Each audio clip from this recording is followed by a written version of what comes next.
வணக்கம், welcome to SK channel. இன்றைக்கி நம்ம சேனலில் நம்ம பார்க்க போகிறது நாட்டுக்கோழி பிரியாணி. அது பாருங்கள், நல்ல வாசனையாக டேஸ்டியாக சூப்பராக இருக்கும். வாங்க எப்படி செய்யலான்னு சொல்லிட்டு பார்ப்போம். இதுக்கு ஃபஸ்ட்டு ஒரு மசாலா ஒன்று ரெடி பண்ணிப்போம். 1 ஸ்பூன் கசகசா, 1 ஸ்பூன் சோம்பு, 4 ஏலக்காய், ஒரு சின்ன துண்டு பட்டை, ஒரு 4 கிராம்பு, ஸ்டார் பூ கொஞ்சம், கல்பாசி கொஞ்சம் எல்லாம் சேர்த்து வறுத்து எடுத்துப்போம். ஸ்டவ்வை ஆன் பண்ணிவிட்டு ஒரு சட்டியை வச்சுட்டு லோ ஃப்ளேம்லேயே வறுக்கணும். இது வந்து கறியிடக்கூடாது. இந்த மசாலா தான் நமக்கு பிரியாணிக்கு டேஸ்ட்டும் நல்ல வாசனையும் கொடுக்கும். இப்போ குக்கரை வச்சுட்டு ஒரு 4 ஸ்பூன் கடலெண்ணெய், ஒரு 2 ஸ்பூன் வந்து நெய் சேர்த்துக்கலாம். நெய் இல்லைன்னா வெறும் கடலை எண்ணெயில் கூட செய்யலாம். நான் நெய் கொஞ்சம் சேர்த்துக்கிறேன், அது கொஞ்சம் டேஸ்ட்டே அதிகரித்து கொடுக்கும். எண்ணெய் காஞ்ச உடனே ஒரு சின்ன துண்டு பட்டை, 2 ஏலக்காய், கொஞ்சம் பிரிஞ்சி இலை, ஒரு 2 கிராம்பு எல்லாம் சேர்த்து நல்லா வறுத்து விட்டுக்கணும். பெரிய வெங்காயம் வந்து ஒரு 2 பெரிய வெங்காயம் நைஸாக கட் பண்ணி எடுத்துக்கிட்டு அதையும் சேர்த்துக்கணும். ஒரு 4 பச்சை மிளகா சேர்த்து நல்லா ப்ரௌன் கலரில் வர வரையிலும் நல்லா வதக்கணும். வெங்காயம் வதங்குறதுக்கு 1 ஸ்பூன் உப்பு சேர்த்துக்கலாம்.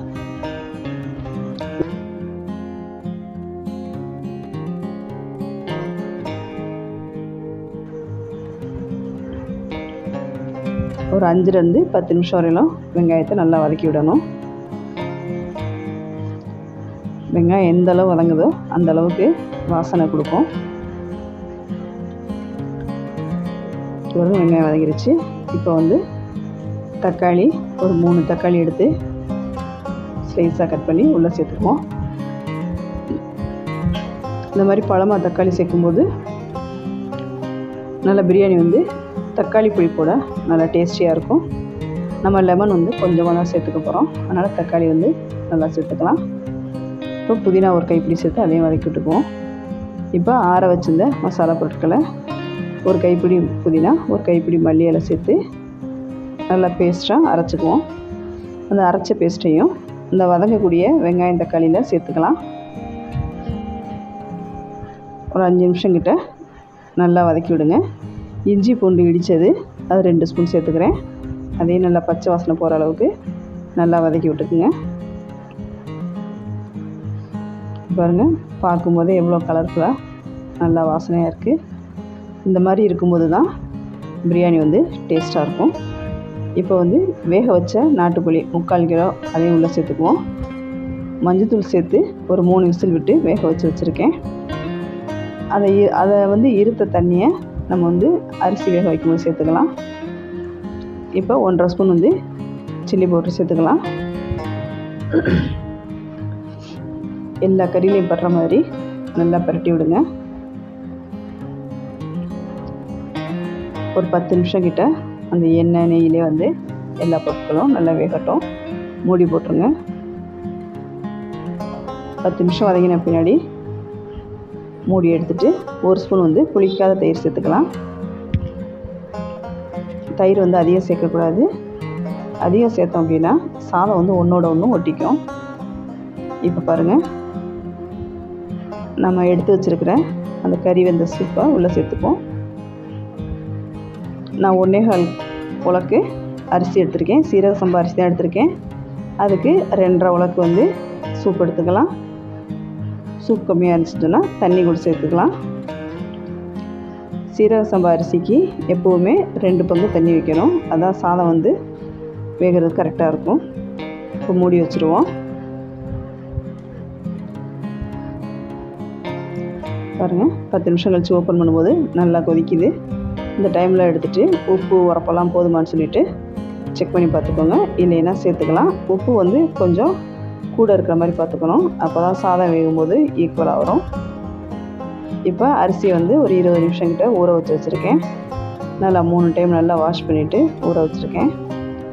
தண்ணி இல்லாமல் வடிச்சிட்டு அரிசியை உள்ளே சேர்த்துக்கலாம். இது போல் மெதுவாக கிளறி விடணும். ஏன்னா அரிசி வந்து ஊற வச்சதுனால உடஞ்சிரும்.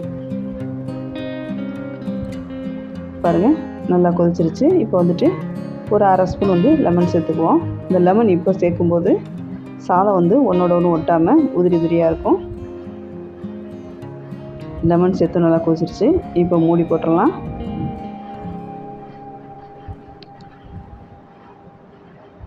இந்த பிரியாணிக்கு 3 விசில் வச்சுருக்கேன். 3 விசில் வந்துருச்சு. இப்போ பாருங்கள், ஓப்பன் பண்ணி பார்க்கும்போது எவ்வளோ நல்லா இருக்குன்னு.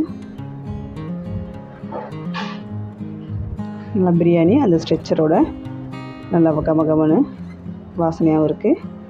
இப்போ புதினா கொஞ்சமும் மல்லித்தழை கொஞ்சமும் தூவி விட்டுக்கோங்க. ஒரு 2 ஸ்பூன் நெய் இப்போ சேர்த்துக்கோங்க. ஏன்னா ஃபைனலாக அந்த மாதிரி நெய் சேர்க்கும்போது வாசனை நல்லாயிருக்கும். இப்போ தம் போடுவோம். ஒரு பழைய தோசைக்கல்லை அடுப்பில் வச்சுட்டு நல்லா ஹை ஃப்ளேமில் வச்சு இந்த சாதத்தை லேசாக கிளறி விட்டுக்கோங்க. அது நெய் புதினா இலையெல்லாம் உள்ளே இறங்கணும்.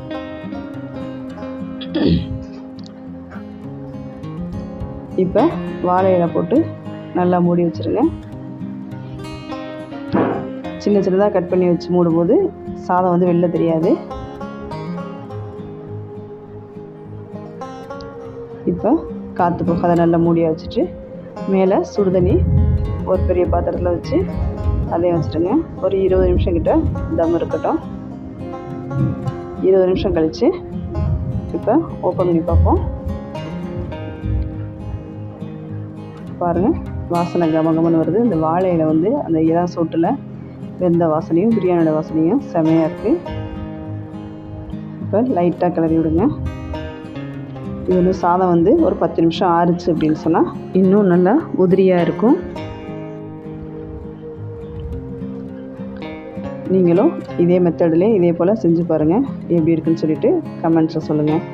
நம்ம சேனலை லைக் பண்ணுங்கள், ஷேர் பண்ணுங்கள், சப்ஸ்கிரைப் பண்ணுங்கள். தேங்க்யூ.